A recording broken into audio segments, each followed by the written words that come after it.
The bullet didn't kill him. The waiting did. Weeks in silence, knowing the next attack could come at any second. No dramatic collapse. No final breath on a battlefield. Just a slow unraveling happening inside his chest, every single night, in the dark, between fights nobody talks about. Most people think war is constant noise, explosions, gunfire, men charging forward.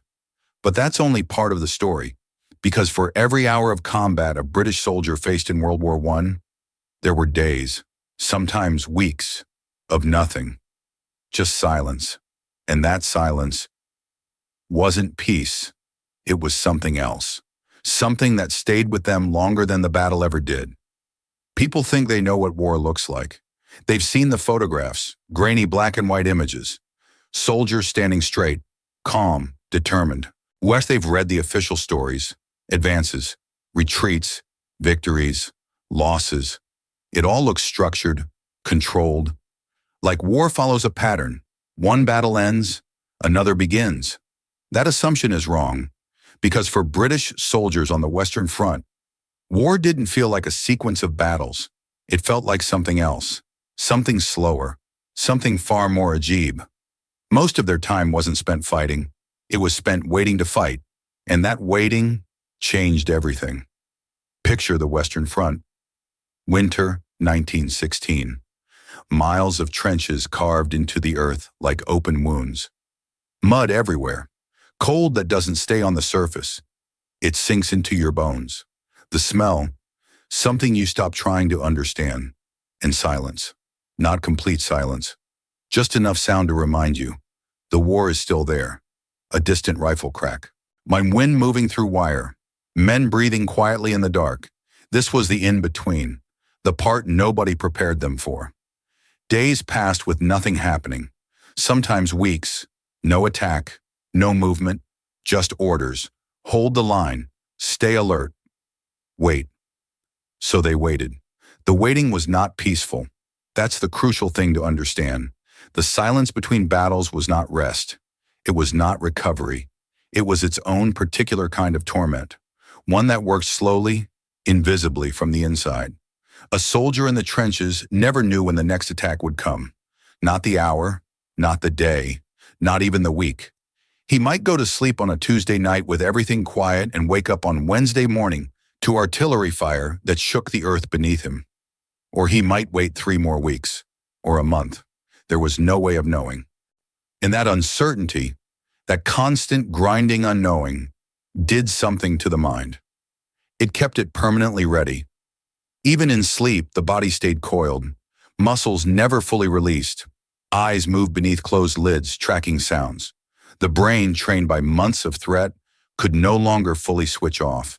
It was always scanning, always waiting for the signal that would mean, this is it, right now. Move. Soldiers called it being on edge, but that phrase softens it. It was closer to a continuous, low-level terror that never lifted. Psychologists today would recognize it immediately. The hypervigilance, the inability to relax, the way every sudden sound, a branch snapping, a boot scraping stone, sent adrenaline surging through the body before the mind could even process what had happened. Sleep deprivation compounded everything. Soldiers slept in shifts 2 or 3 hours at a time, in conditions that made real sleep nearly impossible. Cold, noise, discomfort, the constant awareness that the man sleeping next to you might not be there by morning. Over weeks, this accumulation of lost sleep began to strip something away. Reactions slowed, emotions flattened. Men would describe staring at a wall for 20 minutes without thinking anything at all. Not calm, not peaceful, empty. And then there was the sound that never fully stopped. Even during the quietest nights, when no shells were falling and no rifles were firing, there was a low, distant rumble.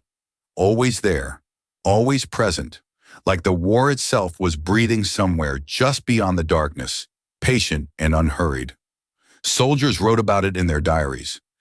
The way it became a kind of background noise to their entire existence. The way silence, real silence, became something they could no longer remember the feeling of. Some men said that was the worst part, not the explosions, not the attacks. the sound that was almost silence but never quite reached it. The physical conditions made it worse. Winter in the trenches was not like any cold most of these men had known before.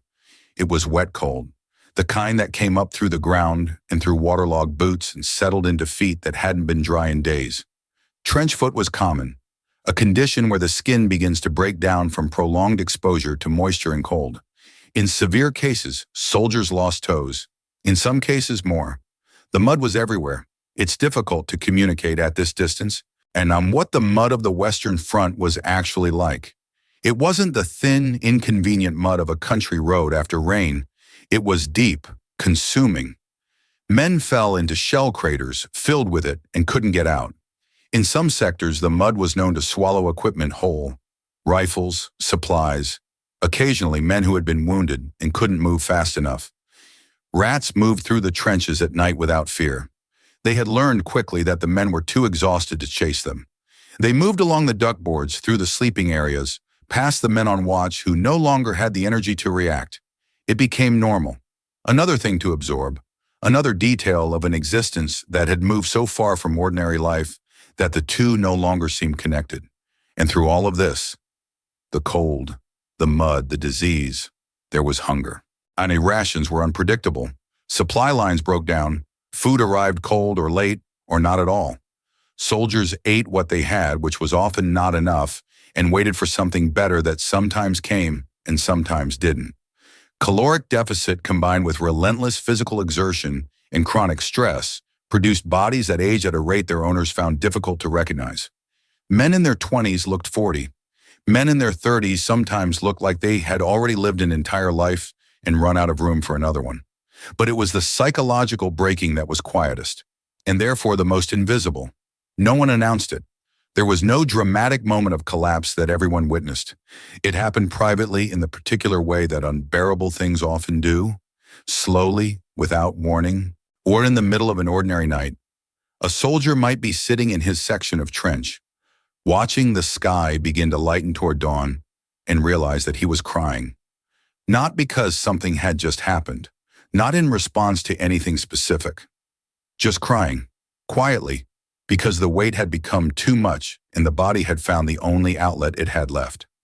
Others stopped speaking. Not from choice exactly. The words simply seemed to have stopped coming. They would sit through meals, through rest periods, through conversations directed at them, and nod occasionally, and respond in single syllables when they had to, and otherwise remain somewhere that wasn't quite there. Some men laughed, sudden, inappropriate laughter at things that weren't funny. A response to stimuli the brain could no longer categorize correctly. Shell shock, it was called then, a term that barely touches what it actually was. These men were not cowards, that needs to be said clearly. They were men whose nervous systems had been held at maximum tension for so long that something inside the architecture of the mind had begun to fracture. The fear responses that were supposed to fire in moments of danger were now firing constantly, indiscriminately, without pause. The silence triggered them. The noise triggered them. Everything triggered them, because the system designed to protect them had lost the ability to distinguish between threat and safety. Every moment felt like the moment before something terrible, because in their experience, it often had been. What made it harder was that no one around them talked about it. There was no language for it, no framework. A man who broke down was seen as weak, not wounded. The culture of the time had no category for psychological injury the way it had categories for a shattered leg or a bullet wound. So men carried it alone. They pressed it down. They performed steadiness they didn't feel because showing it was not something the situation allowed. That performance cost them something too. The effort of pretending to be fine, of managing your face, your voice, your reactions, when everything inside you is crumbling, is its own form of exhaustion. It left men hollowed out in a way that physical labor alone never could. There's a letter that survives from a British soldier written during the winter of 1917. He writes to his mother. The letter is careful. He doesn't describe the worst of it. He knows it would frighten her, and frightening her is not something he wants to do. But near the end, almost as an afterthought, he writes one line that stays with you. The hardest part is not being afraid of what's happening. It's being afraid of what might. He was 23 years old when he wrote it. He understood with a clarity that took researchers decades to confirm that the human mind is not built for sustained, indefinite uncertainty. It can handle acute fear. It can mobilize, respond, survive a crisis. What it cannot do, at least not without cost, is remain in a state of permanent anticipation, waiting for a blow that may or may not come. Staying ready for a threat that has no schedule. The mind pays for that readiness. It pays in sleep, in emotion, in the ability to feel ordinary things, warmth, safety, or connection, without the sensation being contaminated by dread. Many of these soldiers came home and spent the rest of their lives paying that debt. The battles are the part of the war that history preserved. The names, the dates, the casualty counts, the strategic outcomes. The Somme, Passchendaele, Ypres. These are the words that appear in textbooks, in documentaries, in memorial inscriptions. But the in-between, the weeks of cold and silence and slow psychological erosion, that part mostly didn't make it into the official record.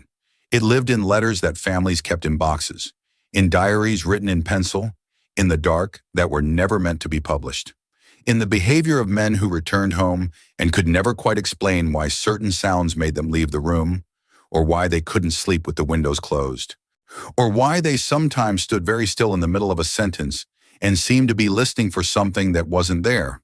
The war didn't end for them when the armistice was signed. It had already moved somewhere harder to reach. So here's the question worth sitting with. We talk about bravery in war as the willingness to charge into fire, to advance under pressure, to act when everything in your body is telling you to stop. And that is bravery. No one should diminish it. But what about the other kind? The bravery of staying sane in the silence, of waking up for the 100th consecutive morning in the cold and the mud and the uncertainty and choosing to keep going. Not because you're not afraid, but because you are afraid and you're still there. That kind of endurance doesn't get monuments. It barely gets mentioned. If you were there, not in the battle, but in the silence before it, do you think you would survive the waiting? Or is the waiting the part of war that would break you first?